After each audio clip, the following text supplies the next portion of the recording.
What's up, guys? Your boy Wild Bill hitting you back up. How y'all doing? This is my college basketball review for week number 3. First thing I want to talk about, of course, are my Tar Heels. Got a nice bounce-back win after their 2 losses in Puerto Rico. Of course, we lost 2 tough games to Minnesota and Vanderbilt to take 4th place in that tournament. And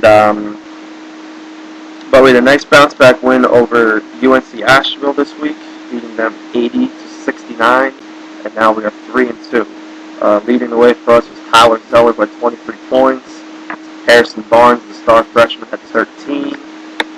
John Henson had himself a double-double, he had 10 points and 11 boards. And Justin Knox came off the bench and played well also with 10 points and 8 rebounds. They did at one point, though, have as big as a 24-point lead, but it shrunk to as little as 8 with about 5 minutes to play, and they had to hang on for those final 5 minutes, but luckily they were able to do so, and they ended up with the 11-point win. So again, they're 3-2 now, and tomorrow they've got College of Charleston. This is kind of a revenge game because they beat us last year, and it kind of started our downhill spiral. But I think we should beat them at home, and it should keep us in the top 25. And go Heels. Let's keep this up. Because of course we got some real tough games coming up. We got Illinois next week. Kentucky's coming up. Texas is coming up. So we need these games to get us ready for the ACC tournament, especially to build our tournament resume. Also this week, of course, definitely the best game on paper was number 1 Duke and number 4 Kansas State. They met in Kansas City. But of course, this game was all Duke, it turned out. They ended up winning 82-68. Nolan Smith and Kyrie Irving both had 17 points. Kyle Singler had 11. And Andre Dawkins also had 11 off the bench. Duke shot real well in this game. He shot 48% from the floor, 50% from three-point range, 24-31 from the foul line. When you put up numbers like that, most of the time you're going to win. And, of course, Duke won this game. They really held the Kansas State starters in check. Rodney McGruber and Nick Russell were the two leading starters who scored, and they only had 7 each. K-State actually had 3 players come off the bench that scored more than their starters, and that was Curtis Kelly with a game-high 19, Jamar Samuels had 12, and Martavius Irving had 11, all off the bench, and Jacob Poland only ended up with 4 points. That was big for Duke. They were able to shut down K-State's star player, Jacob Poland. And,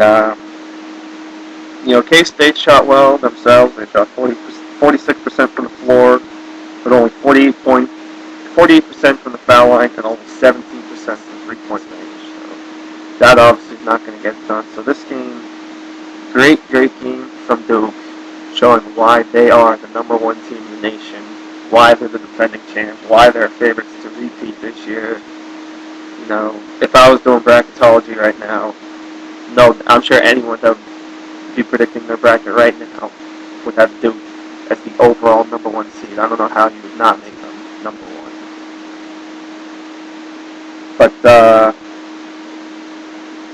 there's still a long season to go, but as of now, Duke's definitely the favorite.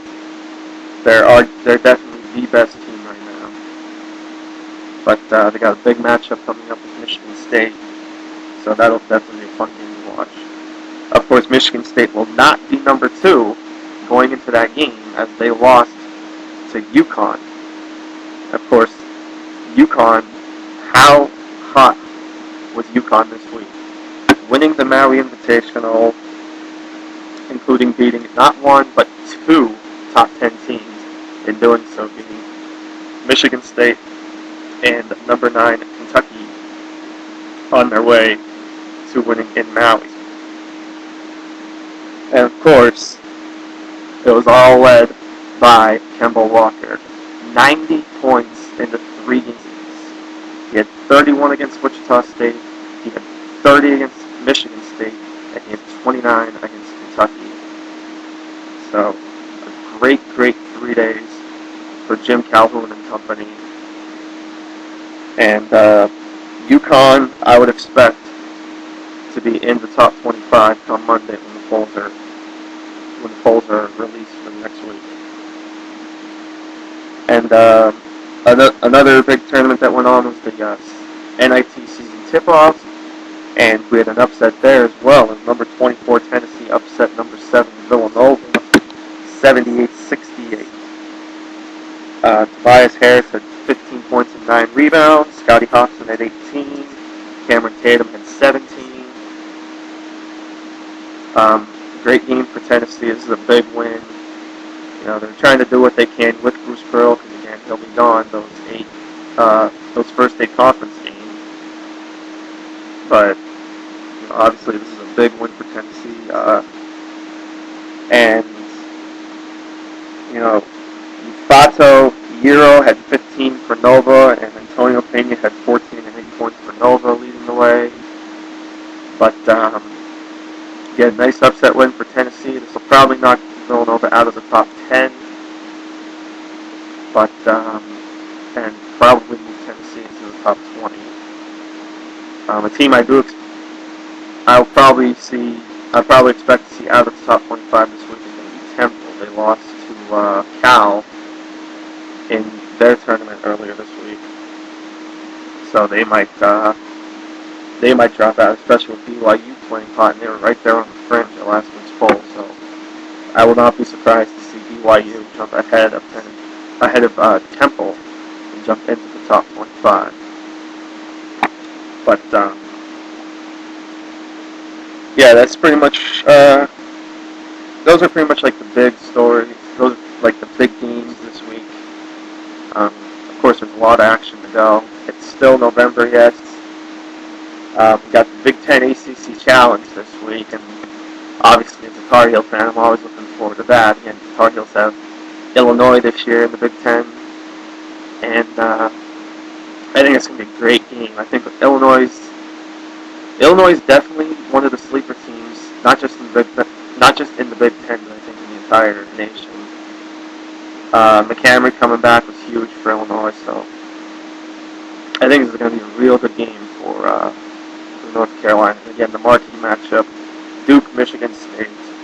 2 teams definitely with a chance to get back to the Final Four, maybe even possibly face each other in the national title game. And of course, I'll be talking about that next week. But for now, we can just sit back and wait for it and enjoy all the action. So until next week, when I will be talking about that Big Ten ACC Challenge, remember, just keep on keeping on, add, rate, subscribe, all that fun stuff. And until next time, this is your boy Wild Bill saying so long.